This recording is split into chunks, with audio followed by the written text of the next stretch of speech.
बबूल कहाँ तो आम कहाँ से होए। ये कहावत पाकिस्तान के ऊपर बिल्कुल सटीक बैठती है और वो इसलिए बैठती है क्योंकि कल ही ईरान के रेवोल्यूशनरी गार्ड्स ने पाकिस्तान के बलूचिस्तान प्रांत में ताबड़तोड़ कई अटैक कर दिए, एक बड़ी सर्जिकल स्ट्राइक कर दी, रॉकेट और ड्रोन से हमले कर दिए और ये टारगेटेड हमला था। और ये टारगेटेड हमला था आतंकी संगठन जैश अल अदर के ठिकानों पर। इस हमले में 3 बच्चियां घायल हुई हैं गंभीर रूप से, जबकि 2 बच्चे की मौत हो गई है। लेकिन जैसा ही अटैक हुआ, पाकिस्तान तिलमिला गया, बौखला गया और आनन-फानन में एक स्टेटमेंट जारी कर दी। और स्टेटमेंट जारी करने के बाद कहा कि ईरान बार-बार हमारे एयर स्पेस का वायलेशन कर रहा है, बार-बार हम पर अटैक कर रहा है और हमारे अटैक में कुछ लोग मारे गए हैं। कम से कम पाकिस्तान, अब की बार तो आपने सच कबूला, क्योंकि जब हिंदुस्तान की ओर से बालाकोट एयर स्ट्राइक की गई थी तो सामने से स्टेटमेंट ये आया था कि महज कुछ कौवे मारे गए हैं और कुछ पेड़ ही गिरे हैं, कोई बड़ा अटैक नहीं हुआ है। कम से कम अब की बार तो सच कबूला, अब की बार तो माना कि हाँ, ईरान की ओर से अटैक हुआ है, आपके यहाँ कुछ लोग मारे गए हैं। लेकिन किस मुंह से आप बदला लेने की बात कर रहे हैं, किस मुंह से रिटेलिएट करने की बात कर रहे हैं? क्योंकि कहते हैं कि जिनके घर शीशे के होते हैं ना, वो दूसरों के घर पे पत्थर नहीं फेंका करते। आप ये कैसे भूल गए कि वही जैश अल अदर आतंकी संगठन है जिसने ईरान में पिछले 1 साल में ताबड़तोड़ कई इलाकों में अटैक किए, अलग-अलग इलाकों में अटैक किए, जिसमें 88 सिविलियंस मारे गए हैं और कई हजार लोग घायल भी हुए हैं। ये कैसे भूल गए आप? और दूसरा पॉइंट तो ये कि आप तो आतंकी संगठन नहीं थे। आपकी ओर से दावा तो यही किया जाता था कि हम आतंक को पनाह नहीं देते हैं। ये कैसे हो गया कि पाकिस्तान के बलूचिस्तान प्रांत में आतंकी संगठन की मौजूदगी है?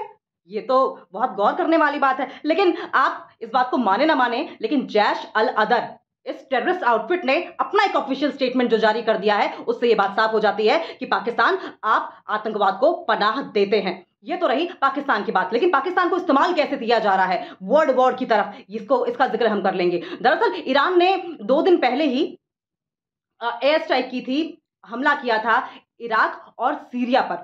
इराक पर इसलिए अटैक किया क्योंकि ईरान में जब जनरल सुलेमानी की डेथ एनिवर्सरी मनाई जा रही थी, वहां पर जब मजमा लगा हुआ था, जो लोग इकट्ठा हुए थे, उस पर आईएसआईएस द्वारा अटैक कर दिया गया था। और ईरान का मानना यह था कि ये अटैक इराक में मौजूद आईएसआईएस के आतंकी ठिकानों ने ही करवाया है और इसीलिए उन आतंकी ठिकानों पर ईरान की ओर से अटैक किया गया। जबकि दूसरा अटैक किया गया था सीरिया में, और सीरिया में इसलिए अटैक किया गया था क्योंकि मानना यह था कि इजराइल की जो खुफिया एजेंसी है मोसाद, उसकी मौजूदगी वहां पर है, उसकी जो एजेंट्स है वो वहां पर मौजूद है और वहां से ऑपरेट कर रहे हैं। ये 2 जगहों पर अटैक किया गया। अब समझिए इस बात को कि मिडिल ईस्ट में पहले ही बहुत ज्यादा गर्मा गर्मी बढ़ गई है। मिडिल ईस्ट की अगर बात करें तो सबसे पहले यमन का जिक्र करेंगे। यमन के चाहे हूती विद्रोही हो, या फिर गाजा में हमास हो, या फिर पैलेस्टाइन में, फिलिस्तीन में हिजबुल्लाह हो, इन सबकी जो चाबी है वो ईरान के पास है। और ऐसे में अब अमेरिका, जो सुपर पावर कंट्रीज है, वो डरी हुई है क्योंकि उन्हें खतरा सता रहा है वर्ल्ड वॉर होने का। और ऐसे में इस वर्ल्ड वॉर से कैसे निपटा जाएगा, इस बात का उन्हें लगातार डर सताने लगा है। और क्योंकि पाकिस्तान को तो अमेरिका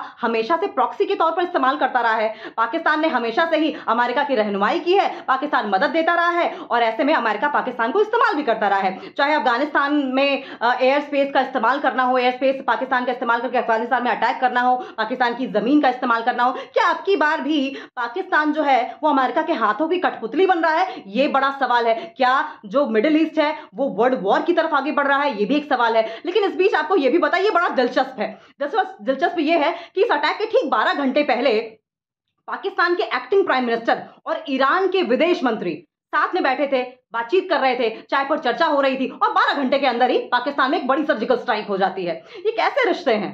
जिस थाली में आप लोग खा रहे हैं उसी थाली में छेद कर रहे हैं और फिर बात रहनुमाई की करते हैं।